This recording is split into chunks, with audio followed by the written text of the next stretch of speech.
Hey guys, welcome back to the channel. What are we going to talk about today?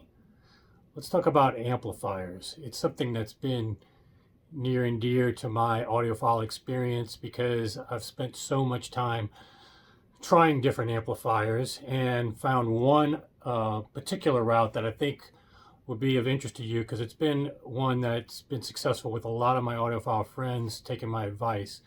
And I've had so much experience with amplifiers over 35 plus years. I started with a British Fidelity A1 amp, probably in the 80s, and that's all I could afford back then. British Fidelity was the predecessor to Musical Fidelity. And that one product probably put them on the map and turned them into the bigger conglomerate they became. But it wasn't really all that great of an amp. In fact, it had terrible volume control.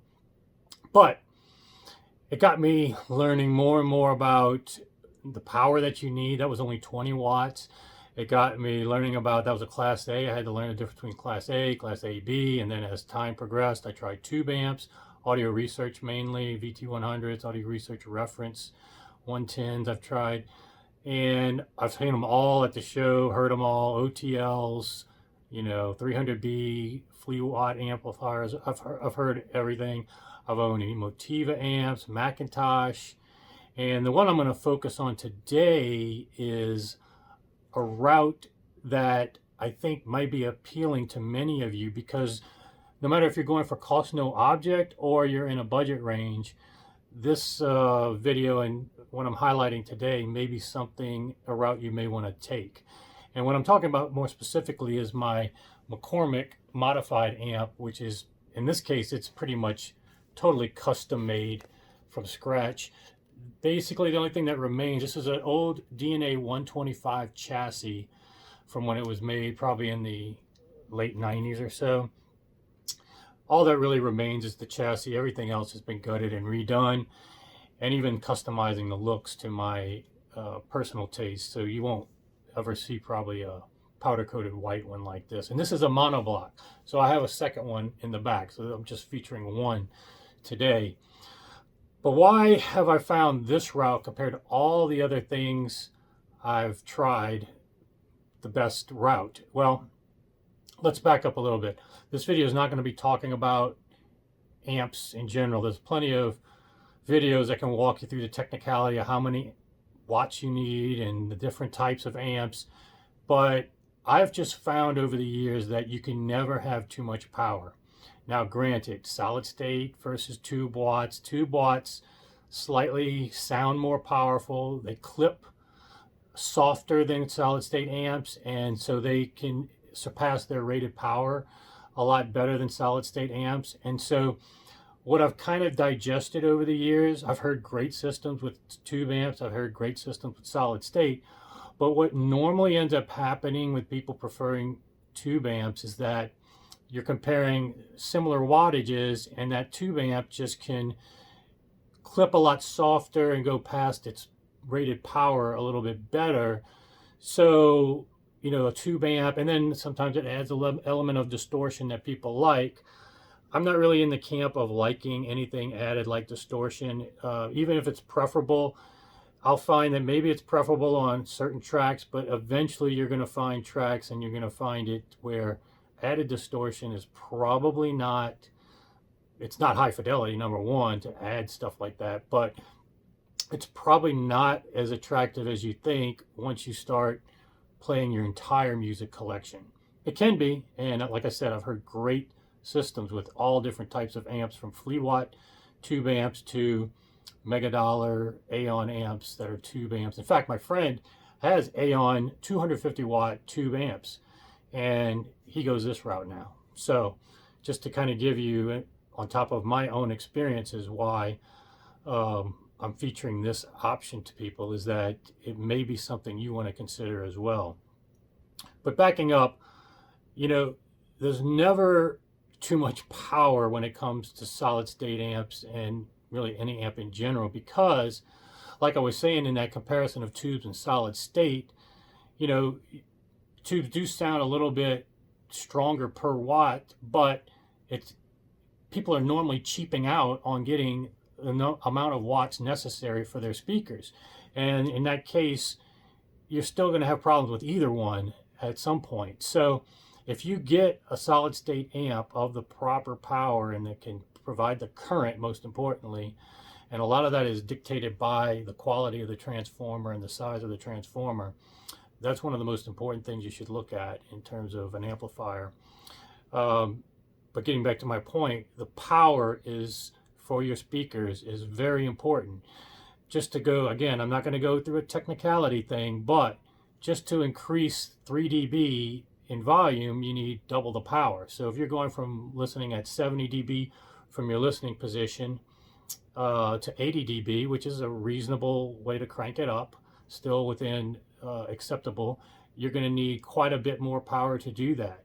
And then you've got transient demands that go beyond the normal needs of what you think your speaker can take. And then also, depending on the impedance of the drivers and the crossover, you are putting more demands on that amplifier. And then how far you sit from your speakers require, and the size of your room requires power. So I can't emphasize enough, get the amp that has loads more power. Now again, you have to read the stats carefully and make sure it's truly, the power that they're talking about is truly rated power. And usually you can digest it by looking at the size of the transformer. But it's very important to get enough headroom.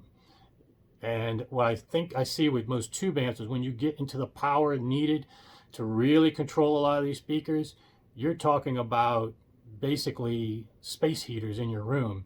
And like I said, when I had tube equipment, audio research across the board for 3 channels, 20 something plus tubes. I also had a tube DAC at the time. I mean, you were talking about a space heater plus in your room. And then you've got the wear out of the tubes over time. So it's something that you need to be cognizant of. Tubes, I've gone that route. My friends have gone that route.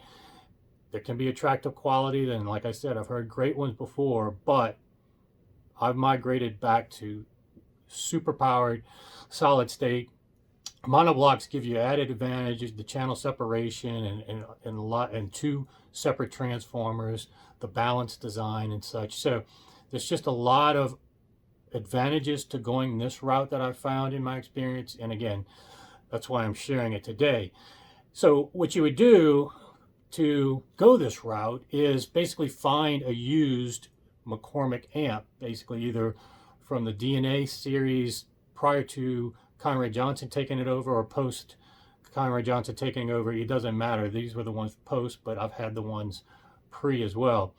And the great thing about it, I actually bought McCormack amps in the 90s when I bought it from a dealer. But I never had to ever pay dealer markup or distributor markup again or sell my, I just always was able to send them back to Steve. And his new company is called SMC Audio. I'll probably put it up somewhere you can with a link. But I've always been able to send it back and get it upgraded as he finds new technology, parts, whatever, to upgrade the amp, or just from a refresh standpoint, and or changing the looks. So it's been a more economical solution because I've been able to convert them to monoblocks as well. These obviously he never created monoblocks as a retail product. So there's a lot of advantages to going this route, and the customization and the project itself is super fun. You get updates regularly with Steve and his assistant, either through email, phone calls. It is a time-consuming process. I won't say you're going to get your amp like that. So budget for that. But the level of performance and the quality of parts are just unmatched for the price you get. And I'm going to show you an example. Here's a high-quality amp that I saw on Six Moons. $20,000 roughly, maybe 19,000. I figure it's in euros, but that's a 50-watt Class A amp. And if you notice, they had to cut out the board just to fit the transformer, cram it in there, and that's not even that big of a transformer. But the level of parts in there for $20,000, I have nothing against that company, and probably if these went through the distributor markup, dealer markup, these monoblocks would be $40,000, $50,000 because of the parts if you compare them to what's in that one. So I'm not saying that people are getting ripped off per se with those, but the quality of parts that you'll see in here are far superior and much more expensive. Just highlighting a few. Let's see if I can show you. Maybe I'll move this a little bit closer. Get my glasses here. So just to highlight a few things, the IEC over here is a Bocchino IEC, very rare type IEC. Super indulged with extra conductors. Look, I can't A-B it to tell if that makes a difference or not, but sometimes you have to take the word of Steve if it's something that he's found that makes a difference. And the great thing is, whatever your budget is, you can mix and match the parts that he has different levels for based on what his experiences are. So this is my basically cost no object build, not where I was back in the 90s where I was doing more budget upgrades. So keep that in mind, that this one right here is cost no object monoblocks, pretty much the best parts available. You can do things at different budget levels. But just to highlight, that Bocchino IEC you won't even find in $20,000, $50,000 amps. Same thing with some other features. He has a separate ground wire here in case you need, especially with monoblocks. Sometimes you have to plug them into different outlets. I don't have the problem here, but you might get a ground loop somewhere. And being able to run wires to different ground wires to different chassis and whatnot, or your power conditioner, this is a very nice added feature, a customization that's nice to have. Another thing that's really powerful that he did, and let me see if I have it here. Yeah. Speaking of ground loops, there's another type of hum doesn't come from your speakers. I don't like any kind of hum or hiss from the speakers. So these things have to be dead quiet. The preamp, the amp, everything has to be dead quiet at full volume. That's noise floor to me is audible by even somebody's grandma. So if it's audible to the layperson, an audiophile should demand that noise floor be as silent as possible as well. But that's just my little pet peeve. Anyway, speaking of, that's taken care of on my side. I don't have any ground loop, no hiss at full volume, fine. But I had a problem where some DC or some asymmetry was coming through on my line and making a big toroid transformer like this hum, which can sometimes happen if you've got DC or some kind of asymmetry on your line. Sometimes it's caused by refrigerators, who knows what else, secondary refrigerators, dimmer switches, SMPS. I don't know what was causing it, and it didn't really matter. I just wanted it gone because it was making, when I'd come near my piece, I could hear it. I could hear the hum. Now, not so much from the listening position, just a little bit, but I don't want to hear any noise from any piece of equipment. Nothing that increases the noise floor is, to me, high fidelity. So I picked up this piece, and let me back up this thing a little bit. Okay, I picked up this piece, and it's called the AVA Humdinger. And you insert this with a power cord in and out between your offending product that's having a transformer that's humming due to some DC on the line. And sure enough, this took care of the problem. So I sent this to Steve when I sent the amps back and said, look, I got to go 2 power cords into this and out to go to your amp to get the hum that's on my line taken care of. So what was nice is he took this thing apart, saw the design, was impressed with the design, just decided to upgrade the parts a bit and then put it in my actual amp that is going to be over here on the sidewall, such that now I don't need this and I don't need 2 power cords, and everything is just much more efficient. You could only do this when you have a relationship of modifying your amps and can talk to the actual designer on the phone. It's just a fun and just a superior way, I think, to spend your money. And let me tell you, you're spending a lot less even with these. Again, everything you see in here, double This is a bigger transformer than you see up there. Those are Nichicon Gold. You got Jupiter caps. You got that IEC.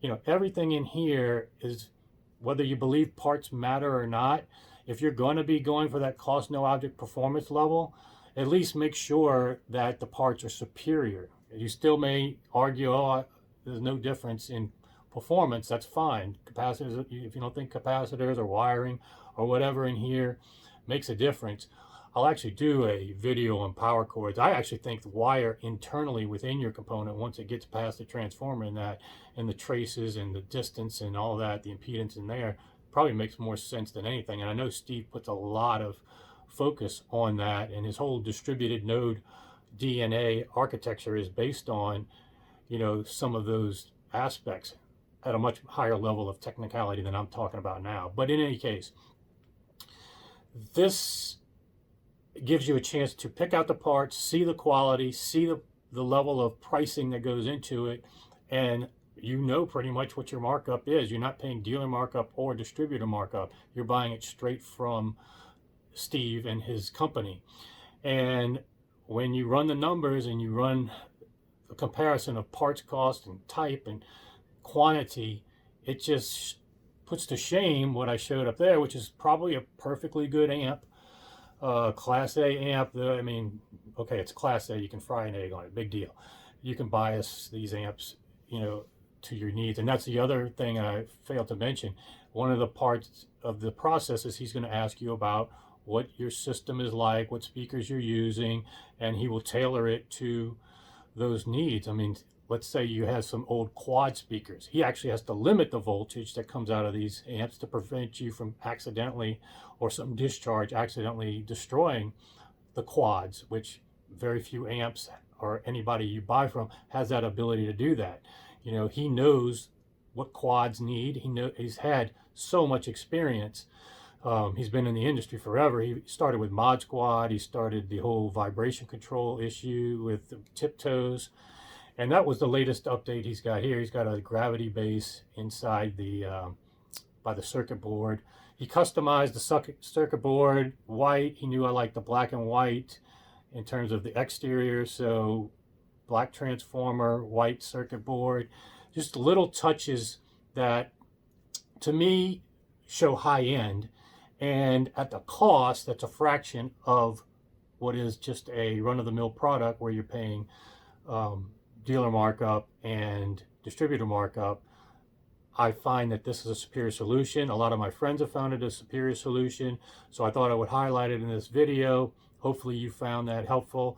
If you have any questions, be sure to leave them here. If you want to contact Steve at SMC Audio, be happy to put a link somewhere in here, and we'll see you soon.